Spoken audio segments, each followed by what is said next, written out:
A newborn child, handed to the father for the very first time. We can imagine what a wonderful moment this should be, but for Viren, it was quite different. Overwhelmed by anxiety and the thought that he was not a good parent, he began to avoid being left alone with his child. He withdrew from the family and increasingly found life a real struggle. Even getting up was difficult. After a year and a half, his wife insisted on taking him to see the doctor, virtually pushing him through the door. And to his surprise, he was diagnosed with postnatal depression and was referred for therapy. Therapy was very helpful, and he soon learned coping strategies and mechanisms, and now wishes that he'd sought help earlier. And he is not alone. It's a myth that men don't or can't get postnatal depression. In fact, about 1 in 10 new fathers will develop symptoms. And tragically, many of those who develop symptoms will commit suicide.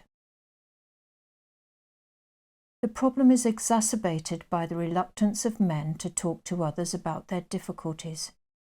Too often the conversation never gets past the usual subjects. Their problems may feel trivial compared to the mother.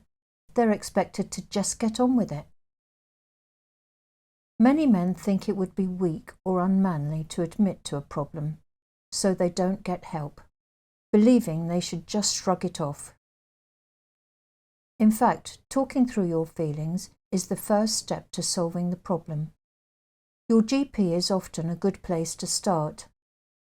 Postnatal depression is like a bomb going off in your family. The damage spreads to everyone. Getting help to solve your problems will help the whole family.